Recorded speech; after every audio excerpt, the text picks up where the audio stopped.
In a small village in Nigeria, there lived a wealthy man named Chief Emeka. He was known for his enormous wealth and generosity. But there was one unusual thing about him. He was crippled. Chief Emeka could not walk and used a wheelchair to move around. Despite his condition, he was respected and feared by everyone in the village. Every year, Chief Emeka married a new young virgin bride. The villagers noticed that his wealth seems to grow every time he took a new wife. Rumors spread that his wealth was connected to this marriage, but no one dared to ask him directly. The young women he married never seemed happy, and many whispered that they were afraid of him. One bright morning, the village was buzzing with news. Chief Emeka was getting ready to marry his seventh wife. Her name was Ada, a beautiful girl from a neighboring village. Ada was known for her kindness and beauty. Her parents had agreed to the marriage because of Chief Emeka's wealth. As the preparations for the wedding began, Ada was filled with a sense of dread.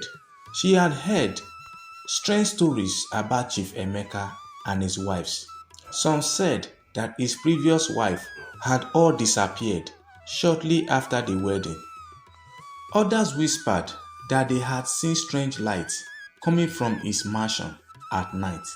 Despite her fear, Ada felt she had no choice but to marry him to help her family. The wedding day arrived, and the entire village gathered to celebrate. Ada, dressed in a beautiful white gown, was led to Chief Emeka's mansion. The mansion, an enormous building on the edge of the village, was grand and mysterious. Tall gates and high walls surrounded it, and only a few people had ever been inside. The ceremony was grand, with traditional music, dancing, and plenty of food. Chief Emeka, dressed in rich colorful robes, sat in his wheelchair with a stern expression as he watched Ada approach. His eyes seemed to glow with an airy light, sending a chill down her spine. After the wedding, Ada moved into Chief Emeka's mansion. Her room was lavishly decorated, but she felt lonely and frightened. She missed her family and friends and could not shake the feeling that something was terribly wrong. One night, as Ada lay in her new room, she heard strange noises coming from the corridor. Curious and a little scared, she quietly got out of the bed and tiptoed to the door. Peeking through the keyhole, she saw a faint flickering light coming from the end of the corridor. Her heart pounded as she heard faint whispers and footsteps. Gathering her courage, Ada decided to follow the light. She crept down the hallway, her bare foot silent on the cold floor. The light led her to a large, heavy wooden door at the end of the corridor. It was slightly ajar, and the strange light seeped through the crack. Pushing the door open gently, Ada gasped. Inside the room, she saw an altar covered in a black cloth. Strange symbols were drawn on the wall, and at the center of the room was a large glowing crystal. The air was cold and filled with a strange heavy feeling. She could not see Chief Emeka in his wheelchair, whispering strange words in front of the altar. Suddenly, Chief Emeka turned and saw Ada standing in the doorway. His eyes glowed with a sinister light, and he raises his hands towards her. "What are you doing here?" he demanded, his voice harsh and filled with anger. Ada trembled and took a step back. I heard noises, she stammered. What is this place? Chief Emeka wheeled himself closer to her. His expression cold and unfailing. This is my secret room, he said, his voice low and dangerous. You were never meant to see this. Terrified, Ada turned and fled down the corridor, her heart racing. She reached her room and locked the door behind her, her hands shaking. She could hear Chief Emeka's voice echoing through the mansion, warning her to stay out of his business. As Ada lay in bed that night, she realized that she was in grave danger. Chief Emeka was hiding something dark and sinister, and she needed to find a way to escape. But she also knew that no one in the village would believe her if she told them. She was trapped in a house filled with secrets, married to a man who was more dangerous than she had ever imagined. After a frightening discovery, Ada could not sleep. The vision of Chief Emeka at the altar haunted her thoughts. She knew she needed to find out more about the mystery room and the strange rituals.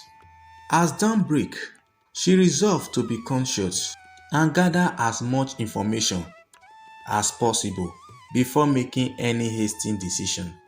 The next morning, Ada tried to act normal as she joined Chief Emeka for breakfast. She noticed that he seemed more cheerful than usual, as if nothing has happened the night before. His eyes still had that unsettled gleam that sent shiver down her spine.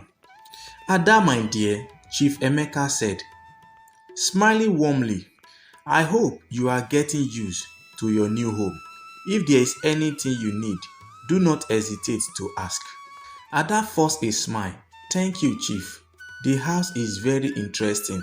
I am just trying to find my way around.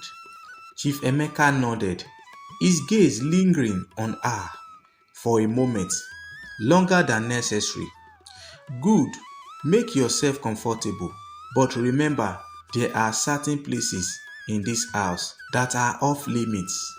Ada's heart skipped a beat. She wondered if he knew she had been in the secret room. She decided to play it safe. Of course, Chief, I will stay where I am allowed. After breakfast, Ada wandered through the mansion, trying to appear casual. She struck up conversations with the household staff, hoping to learn more about Chief Emeka's activities and the mysterious room. Most of the staffs seemed nervous and avoided her questions, but one maid, Ifeoma, seemed sympathetic. One afternoon, when they were alone in the kitchen, Ada seized the opportunity to talk to Ifeoma. Ifeoma, can I ask you something? It's about Chief Emeka. Have you ever noticed anything strange about him or the mansion? Ifeoma glanced around nervously before lowering her voice. Madam, there are things we are not supposed to talk about, but I have heard whispers. They say Chief Emeka's wealth comes from dark magic. Every year, he married a new wife to renew his powers. Ada felt a chill run down her spine. Do you know about what happened to his previous wives? Ifeoma's eyes widened with fear. I do not know for sure, but there are rumors that they vanished, or worse. Please, madam, be careful. Do not trust Chief Emeka. Ada thanked Ifeoma, her mind racing with fear and confusion. She needed to find proof of what was happening to escape and save herself. That night, she decided to explore the mansion again, but more discreetly this time. Late in the evening, when everyone else was asleep, Ada sneaked out of the room and made her way back to the corridor where the secret room was located. She carried a small candle light away, careful to avoid making any noise. When she reached the heavy wooden door, she hesitated Remembering the terrifying scene she had witnessed, taking a deep breath, she pushed the door open, just enough to slip inside. The room looked the same as before, with the dark altar and glowing crystal at the center. This time, however, she noticed a large ancient book lying open on the altar. Curious, she approached it and saw that it was filled with strange symbols and drawings. As Ada examined the book, she heard footsteps approaching. Panic surged through her, and she quickly extinguished her candle and hid behind a large tapestry hanging on the wall. Peering through a small gap, she saw Chief Emeka enter the room, his eyes illuminated by airy glow of the crystal. Chief Emeka wheeled himself to the altar and began chanting in a low, guttural voice. The crystal light intensified, casting long flickering shadows around the room. Ada watched in horror as the hair seemed to shimmer and pulse with energy. Suddenly, the crystal light dimmed and the room grew silent. Chief Emeka let out a sigh and muttered to himself, "I must find another son. This power will not last forever." Ada's heart pounded in her chest. She realized that she had to escape before Chief Emeka discovered her. She waited until he left the room and then slipped out quietly, her mind racing with fear and determination. Back in her room, Ada knew she could not stay in the mansion any longer.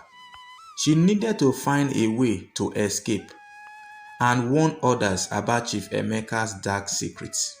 But she also knew that leaving would be dangerous, and she had to be careful not to alert Chief Emeka to her plans. Ada could not sleep after her close encounter in the secret room. She knew her time was running out.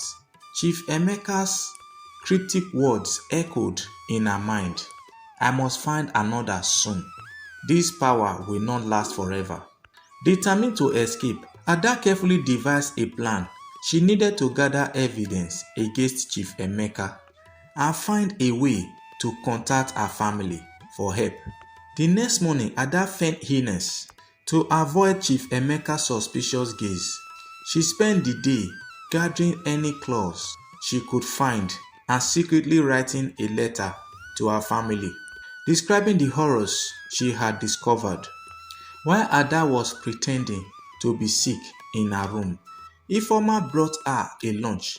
Ada saw this as an opportunity to seek help. "Ifeoma," Ada whispered urgently, "I need your help. I have to get a message to my family. My life is in danger here." Chioma glanced around nervously but nodded. "What can I do, madam?" "I wrote a letter. Can you take it to the post office? No one must know about it." Ifeoma hesitated but took the letter from Ada. "I will do my best, madam, but please be careful." As Ifeoma left, Ada felt a glimmer of hope. She spent the rest of the day thinking of how to escape without raising suspicion. Later that night, she decided to sneak back into the secret room to gather more evidence. Ada waited until the household was asleep. She moved quietly down the dark corridors, clutching a small flashlight. As she approached the wooden door of the secret room, her heart pounded in her chest. She pushed the door open and stepped inside. The airy glow of the crystal greeting her once more. She hurried to the altar and took photographs of the ancient book with her phone, hoping this would be enough to expose Chief Emeka's dark secret. She also spotted a stack of old papers and letters that seems to belong to her previous wives. Ada stuffed this into her bag, her hand shaking with fear. As she turned to leave, Ada noticed a small locked chest under the altar. Curiosity got the better of her. and she carefully lifted it. The chest was surprisingly light. She decided to take it with her, hoping it contains more clothes. Back in her room, Ada examined the chest. She found a hidden compartment containing a key, which fit perfectly into the lock. Holding her breath, she opened the chest and discovered a collection of personal items, old photographs, jewelry, and a few written letters. These belonged to Chief Emeka's previous wives, confirming Ada's worst fears. They had all met terrible fates. Suddenly, Ada heard footsteps outside her room. She quietly hid the chest under the bed and pretended to be asleep. The door cracked open and she saw the silhouette of Chief Emeka in his wheelchair. Ada, he called softly. Are you feeling better? Ada feigned a weak voice. Yes, Chief, just resting. Chief Emeka lingered in the doorway for a moment before leaving. Ada let out a sign of relief and knew she had to act quickly. She could not wait for her family to rescue her. She had to find a way out herself. The next day, Ada put her plan into action. She told Chief Emeka she wanted to visit the local market to buy some personal items. Chief Emeka agreed, but insisted that one of his guards accompany her. Ada smiled, masking her anxiety, and agreed. At the market, Ada scanned the bustling crowd, searching for a way to slip away from the guard. She spotted a narrow alley and quickly darted into it, leaving the guard behind. She made a way to a nearby internet cafe, desperate to contact her family directly. Inside the cafe, Ada sent an urgent email to her brother, attaching the photographs and descriptions of everything she had discovered. She also sent copies to the police, hoping someone would believe her and take action. Feeling slightly more at ease, Ada left the cafe and managed to blend back into the market crowd. She rejoined the guard, who was frantically searching for her, and acted as if nothing had happened. They returned to the mansion where Ada continued to play the role of the obedient wife while secretly preparing for her escape. That night, Ada received a call from her brother. He had seen her email and was on his way to rescue her with the police. Ada felt a surge of relief but knew she had to keep her cool until they arrived. She spent the next few days acting normally, hiding her fear and anticipation. She made search to keep the evidence she had gathered safe, ready to hand it over when help arrived. One evening, as Ada sat in her room, she heard a commotion outside. She peeked through the window and saw flashing lights and police officers approaching the mansion. Her heart raced. The police stormed into the mansion, demanding to see Chief Emeka. Ada's brother rushed in, calling out her name. Ada ran out of the room, tears streaming down her face, and embraced him tightly. Chief Emeka appeared at the top of the steps, his face contorted with rage. What is the meaning of all this? He demanded. Ada stepped forward, holding up the photographs and letters. This is the end, Chief Emeka. Your dark secrets are out. You will pay for what you have done.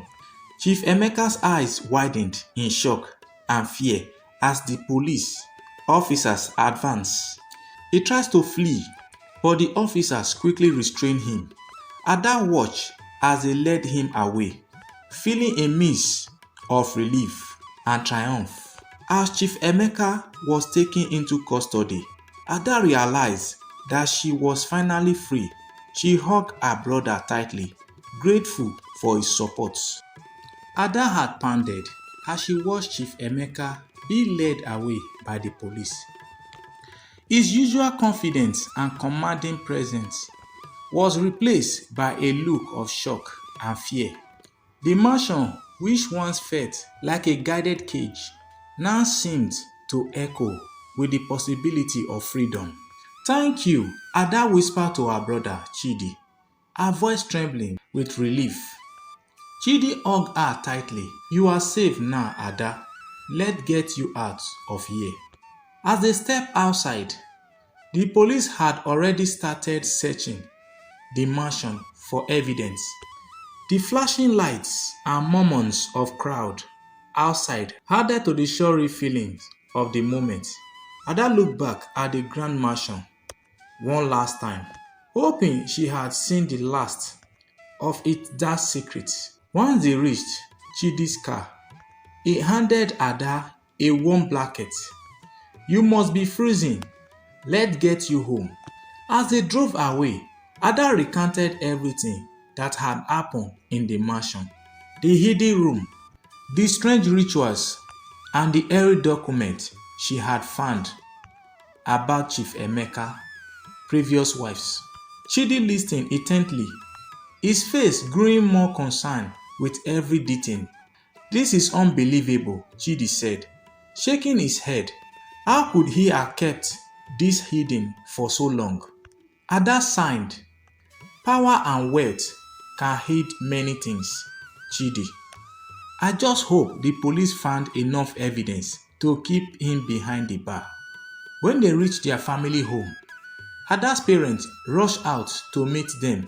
Her mother, Nkechi, enveloped her in a tight hug, while her father, Okonkwo, stood by with tears in his eyes. "Oh, Ada, thank God you are safe," Nkechi cried, holding her daughter close.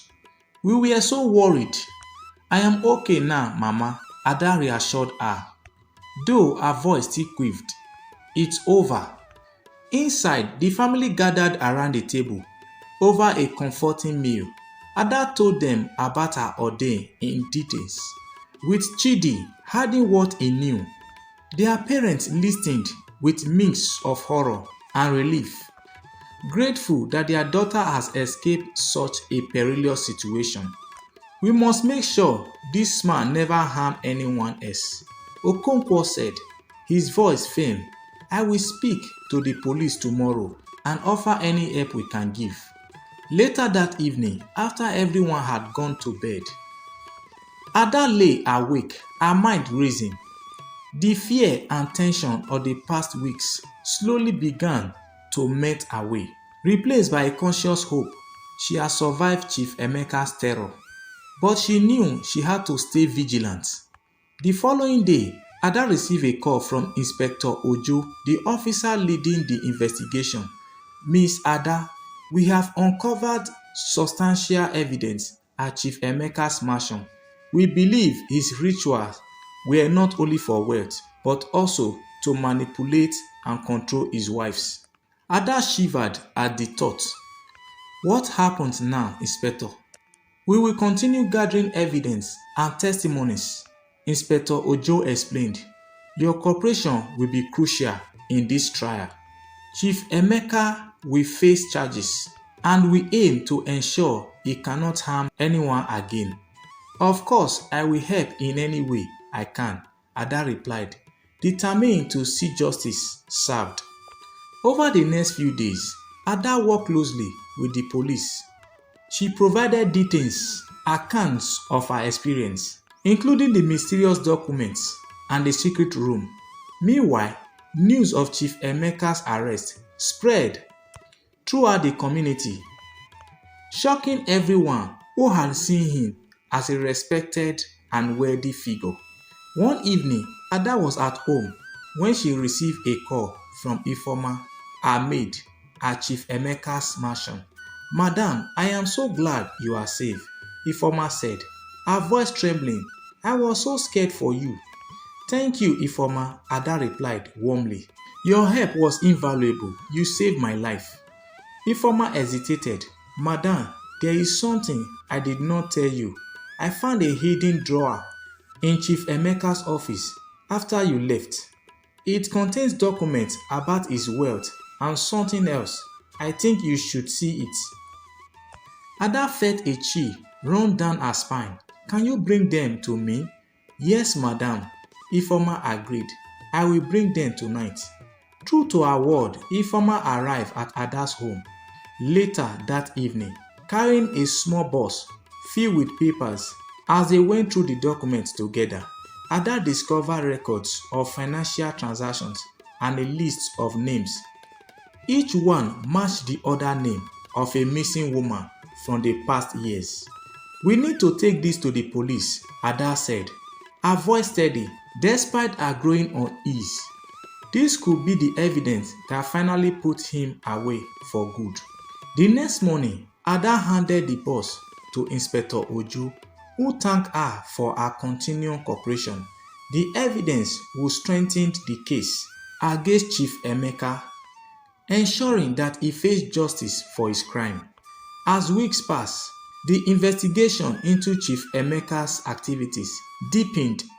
His trial date was set, and Ada was called to testify. Although the thought of facing him again filled her with dread, she was determined to see justice done. On the day of the trial, Ada walked into the courtroom with her family by her side. She felt a surge of strength from their support. Chief Emeka sat in the defendant's seat, his eyes cold and unyielding. Ada took the stand and recounted her story, describing the horrors she had discovered and the fear she had lived with. Her testimony was compelling and combined with the evidence from the secret room. An informant's document painted a damning picture of Chief Emeka's actions. The trial lasted several days with more witnesses coming forward to testify against Chief Emeka. The jury deliberated, and finally, the verdict was announced. Guilty on all charges. Ada felt a wave of relief washed over her as the judge sentenced Chief Emeka to life imprisonment. The nightmare was over and justice had been served. Back at home, Ada's family celebrated the victory. There was still healing to be done, but Ada felt a newfound sense of hope. She had faced unimaginable terror, but had come out stronger, surrounded by the love and support of her family. The weeks following Chief Emeka's conviction were a whirlwind of media attention and emotional recovery for Ada and her family. The community was still reeling from the revelations, and Ada found herself both a subject of sympathy and unwanted fame. One afternoon, while Ada was at home with her family, Chidi walked into the living room holding a newspaper. Ada, you are on the front page again, he said, handing her the paper. The headline read, Where did Chief Emeka Dark Secrets? Survivors speak out. Below was a picture of Ada, looking both strong and sober. Ada sighed. I just wanted to move on from all this. It's like everywhere I turn, it's a reminder of what happened. Nkechi, their mother, placed a comforting hand on Ada's shoulder. The community needs to hear your story, Ada. It's a warming and call to be vigilant. Ada nodded, appreciating her mother's wisdom.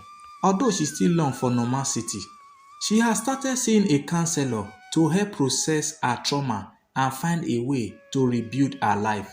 It was a slow process, but each day felt like a small step forward.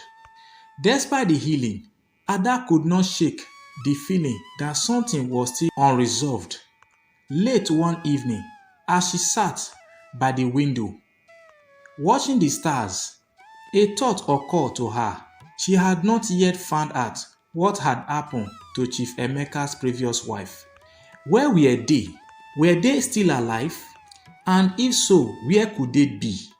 Determined to find answer, Ada decided to visit Inspector Ojo the next day to discuss her concerns. When she arrived at the police station, Inspector Ojo greeted her warmly. Miss Ada, it's good to see you.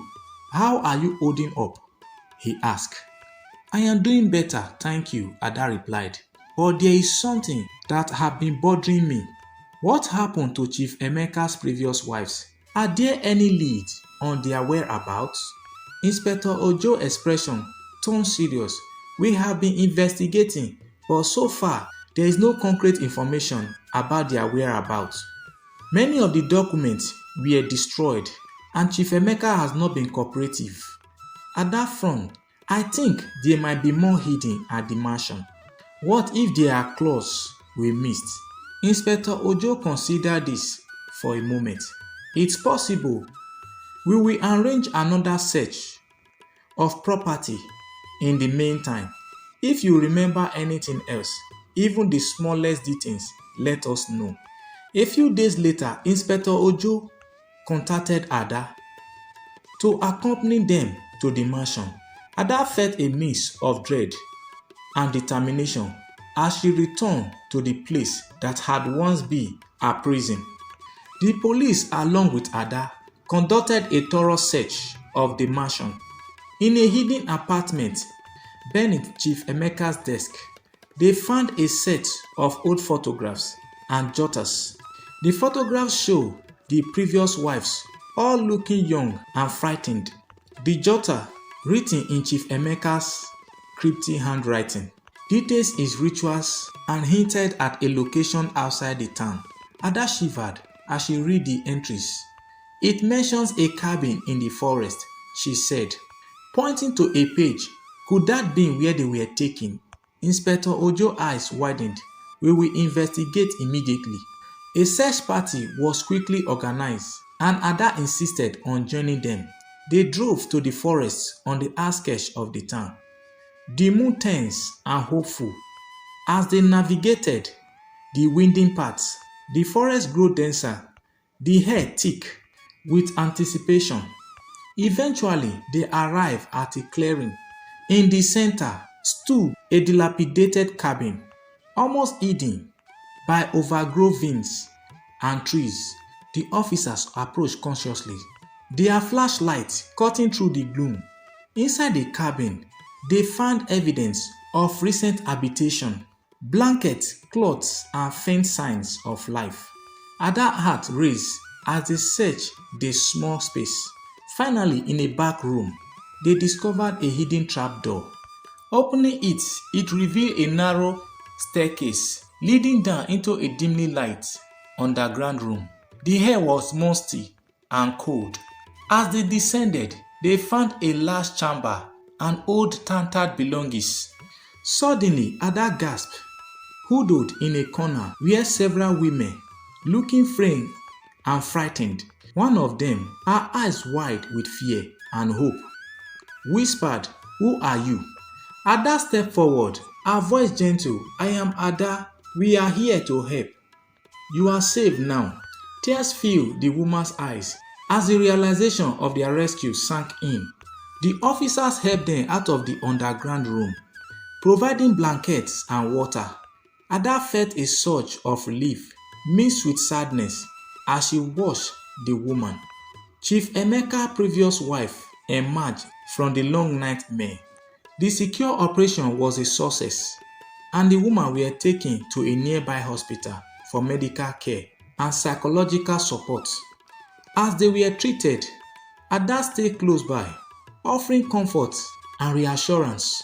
She knew that their journey to recovery was just beginning, but she was determined to help them every step of the way.